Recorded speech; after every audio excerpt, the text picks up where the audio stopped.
For many viewers, the visual of Rivaba Jadeja touching her husband Ravindra Jadeja's feet was innocuous. But what went down is when this moment went viral, especially in social media, a huge set. Some of it, BJP leaders also came out in full support of Rivaba Jadeja, calling her the good Hindu wife, pious Sanskari. On the other hand, if you look at it, the sheer act of touching the feet of her husband, Sanskari for some, but regressive Sanskaar for many as well.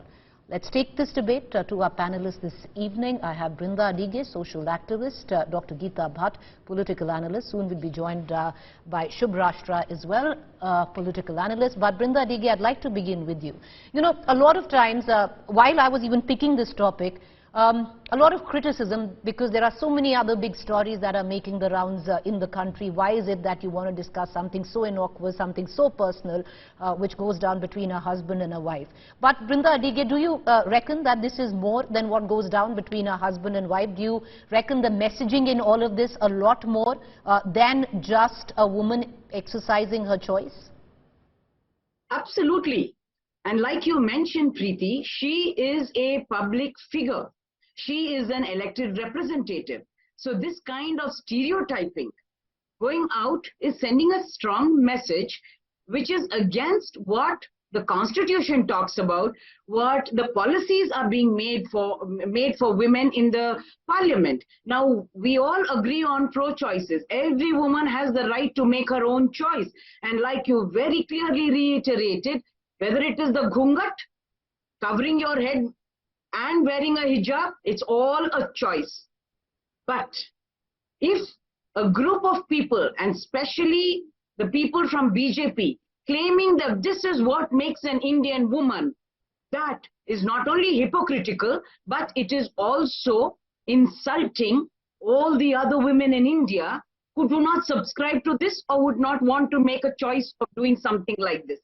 So personal choices apart, what she does in her home, what she does with her husband is all fine. We have nothing to say. But sending a message that this is what Sanskari Indian woman must be is absolutely unacceptable. You know, I want to bring in Dr. Geeta Bhatt into this conversation as well. You know, Dr. Geeta Bhatt, like I said, at one end, you know, there's a quandary. You find yourself in a catch-22 situation when you look at these visuals, because of course it's pro-choice. It is what Rivaba Jadeja wants to do in her personal space. It is her business, and she should be allowed to conduct herself in any which way that she wants, and not too much be read into these visuals. But Geeta Bhatt, the fact is, she's also a public representative. She is an MLA. A lot of young girls will look up to Rivaba Jadeja. And, you know, touching the feet of your husband, many might, you know, say that it's a sweet moment between a husband and wife, but ultimately you are reinstating every stereotype in the book. Why does a woman touch her husband's feet? Because traditionally, the husband was to be treated as God, Pati Parmeshwar. Well, you see, there are two things that I would like to say here. First is that, yes, we can see in the visuals that Mrs. Jadeja, she touches her husband's feet. And in the right instant after that, we see that she starts hugging her husband. So at one point, what is being talked as a gender stereotype, the very next moment, what she's doing is something which probably is not a part of the Indian tradition, but she did that. So there was a mix of what could be called as, as per the Indian tradition, and what is, modern way of a husband and wife, sharing something which is joyous, something which they both are enjoying. Now, as far as you are saying that it is the touching of feet, I would like to put forth here that, in the Indian tradition, Bharatiya tradition, it is very common that we touch our elders' feet. It may be there in some communities, it may not be there in some communities, but in large number of Bharatiya communities, it is a very common sight that you touch your elders' feet. And the concept regarding is that when, our elders, they have walked this earth much longer than us, it is basically in a way to salute or to Dr. Geeta Bhatt, this is not elders. Wait a minute. This is, okay, let me finish. Yes, ma'am. So it is basically giving respect to them, to their experience, that, touching the dust of their feet is going to enrich us also with their experience. It is, in a way, that respect is given. Now, see, as an individual, she has a right to, but calling this gender stereotype, this is something a large number of women, they do practice in India even today. Yes, you're right, and that is why Dr. Geeta Bhatt, because a large women... No, Dr. Geeta Bhatt. No, madam, I want to come in on this. No, it's not for me or anyone else. It is not for me or anyone else. Because a large women, ma'am, will you correct your audio? We're going to try and come back to you. Please correct your audio. Because what you said is a large women still follow it, and we agree that a large women in India still follow touching their husband's feet. Now, touching the feet of elders, as per Hindu tradition, you got it bang on. But a husband is not elder. A husband is supposed to be your equal. You walk shoulder to shoulder with your husband, not sit at the feet of your husband. Dr. Geeta Bhatt. You see, it is not sitting. Now, the point is that why is it that the next instant when she is hugging her husband, nobody is, that you are not acknowledging. That no one is acknowledging, but you are... No, who's not acknowledging it? One second. I'll come back to you, ma'am. No, everybody is acknowledging... No. Listen, ma'am. Okay, she's hugged her husband as well. She's touched the feet of her husband as well with her head covered. I'm sorry to say, Sanskaar, tradition, culture, it all is there where you are trying to garb sexism, misogyny, Purush Pratha, patriarchy, ma'am.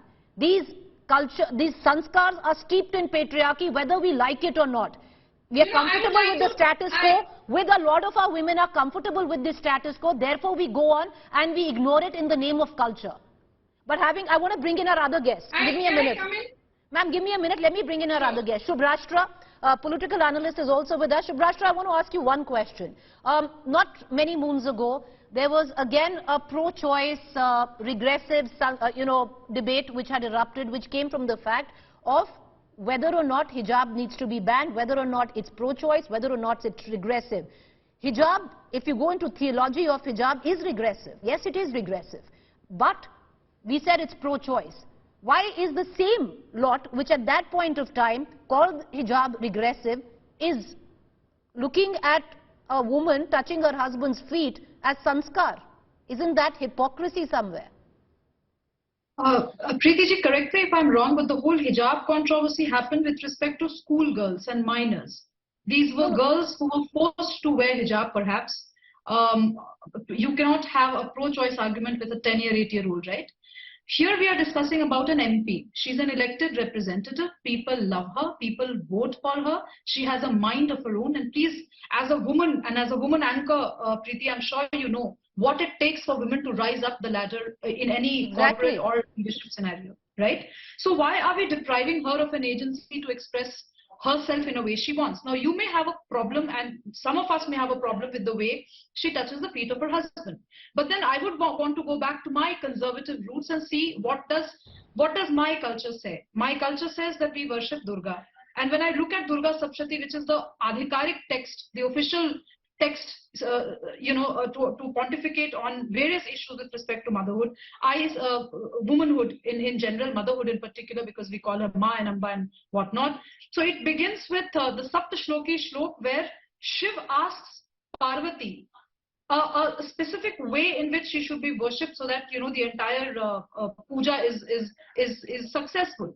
And the Durga Saptashati ends with Durga asking Shiva and Shiva explaining what kind of mantras should be chanted to make the entire Durga Saptashati part successful. So it's a very equal relationship. I think I see that, it may seem like an exaggeration, but I see that reflective in the way in which the couple over here, the two independent-minded people, independently successful people in their own right, celebrated their togetherness. I don't think it should be a problem, right? Okay. But Shubhrashtra, I'll tell you what, you talk about women, you talk about women reaching a position of power, you talk about women who have agency. You do also understand that very few of us have that position of power and agency. When you have a voice, you need to use it to pull up others. When you talk about how young girls are forced into wearing the hijab, yes, you're right.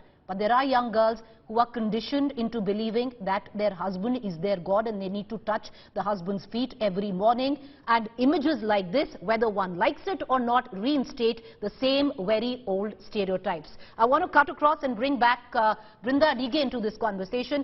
Brinda Adige, the fact is, a lot of us at that point of time, including you, ma'am, stood and said that this is pro-choice.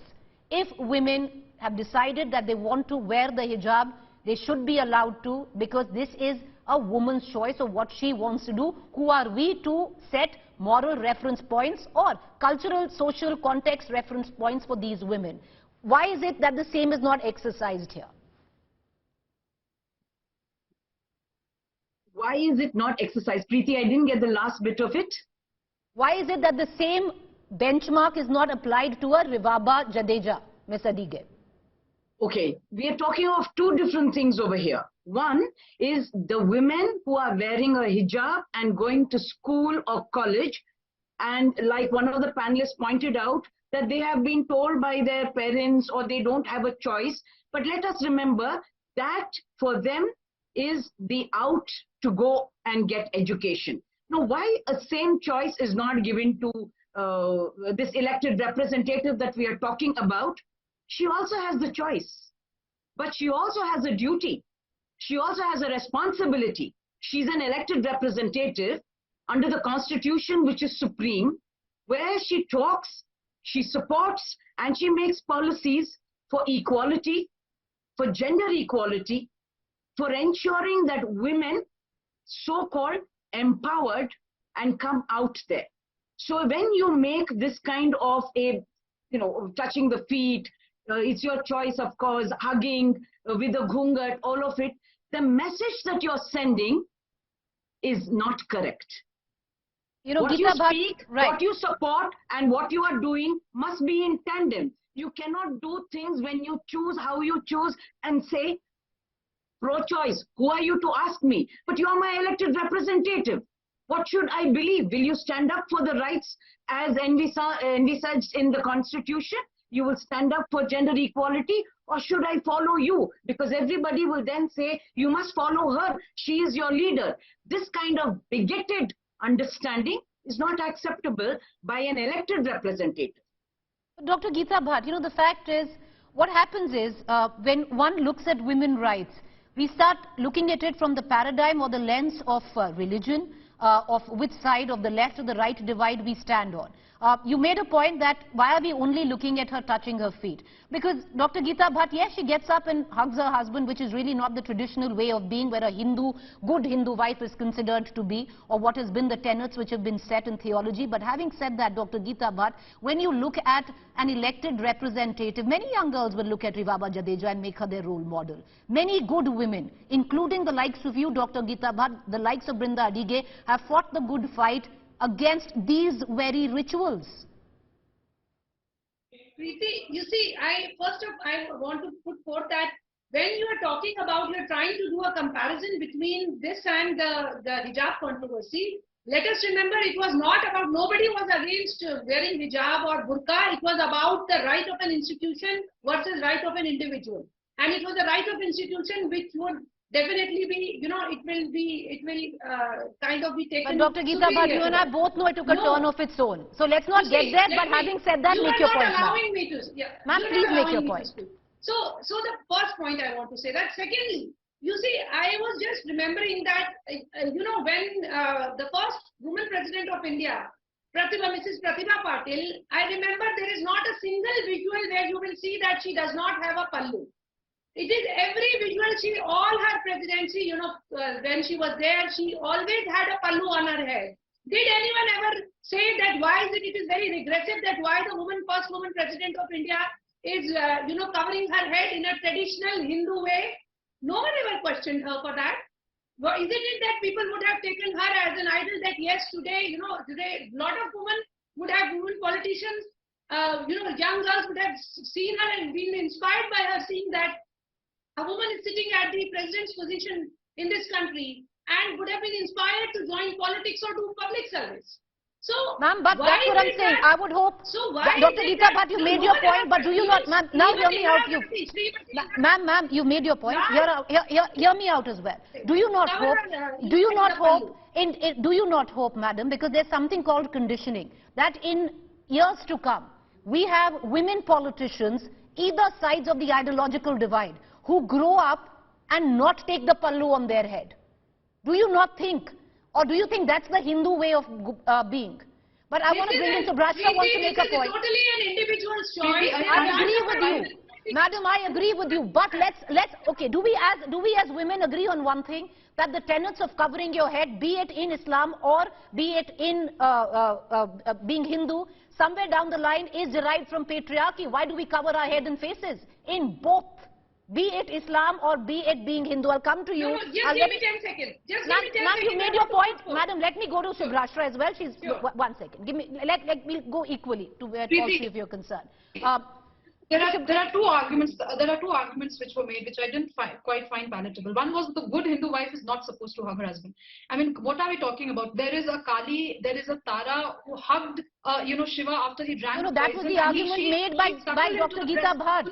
That was an argument made that, because she did both acts which were completely away from each other. That was an argument before you came, ma'am, which was made by Dr. Geeta Bhatt, that whether you're, the fact that Rivaba Jadeja is touching the feet and hugging the husband, there are two very, very diverse views of women. That was the argument. You joined in later. Go ahead. Yeah, no. I just heard you say that a good Hindu wife is not supposed to, hug her husband. This is something which you said, and I didn't find it palatable at all. Ma'am, it came from what Geeta Bhatt said. You said it sarcastically. I didn't say that. What did you say, Dr. Geeta Bhatt? You started off saying that, why aren't you looking at her hugging, which is usually not in tradition of a modern woman? Can we agree that as four women in the panel... Don't do that. Don't do that in a public forum, but she did that. That's exactly what I said, that the good Hindu wife is traditionally not seen to be hugging her husband in public. It is not just what I said. Okay, go ahead. It is not just argument that I'm trying to make. Okay, can I go one at a time? Can I just get Mr. Brashar? Can I just get four independent women in the panel today? I think we should snatch the narrative out from the hands of male, of this male-dominated society. Let's redefine our own rules. Whether it is Jadeja touching her husband's feet, or it is a certain somebody going and kissing her husband on the lips. Let's celebrate each and every kind of expression. I think I would just end on that note. Okay. Let's not I want to bring away the agency from any woman in expressing in any which way. I understand. I understand what you're getting at, Subrashra, but ultimately, Brinda Adige, like I said, as women of agency, do we also not be responsible to setting the narrative and setting an example for those who don't have a voice? When we, who are educated, who have agency, who have power, give in to visuals such as this of touching the feet of their husband, what is the second generation of women that we are creating who think that this is okay? Because already there are 10 people on the other side telling you to do it and confirm. Whether it's wearing the hijab or touching go and touch the feet. Who asked her to go and touch the feet? Madam, that's what I'm saying. Nobody asked her to touch the feet. She did it of her own volition, but she is not just Ravindra Jadeja's wife. She's an MLA. There are young girls who will look up to her and want to emulate her. That's the point. The rural constituency that I'm sure there are rural areas in Jamnagar as well. The kind of inspiration that she would have been for those 15-20 odd women out there. You have no idea, because I come from a rural background. I trace my roots to rural India as well. But having said that, nobody is denying that. But she represents an urban constituency, which is Jamnagar North. Go ahead, Brinda Adige. Yes, I am in complete agreement with you, Preeti. Women with agency, women in positions of power. A woman like her, who is an elected representative, a leader, is expected to be that role model for every woman, for every girl who has elected her into power and who looks up to her. So let us not even get into this argument of rural women expect her to do this, urban women don't expect her. No, she is a role model, and that role model must uphold the rights of women as per the Constitution, equality. not Okay. be steeped into patriarchy, okay. misogyny. May I? Okay. The One fact is, moment, I think, madam, one okay. The moment. fact is, no matter which side of the divide one stands for, all four of us would at least agree on one thing, that we are together when it comes down to women empowerment. Why I said what I said is, I just want to add that women of agency, women of power, whatever you might want to do, but sadly you're saddled with more responsibility than that, because there are people looking up to you, wanting to emulate you. Let's hope, with what Dr. Geeta Bhatt said, that in years to come we have women politicians who don't feel obliged to take the pallu on their head, because they need to subscribe to social stereotypes which have been set before by other women. We push the envelope, so will the ones coming in. But that's it. I would reckon, we agree on all of that. But thank you, all three of us, for joining me on the show. Thank you there.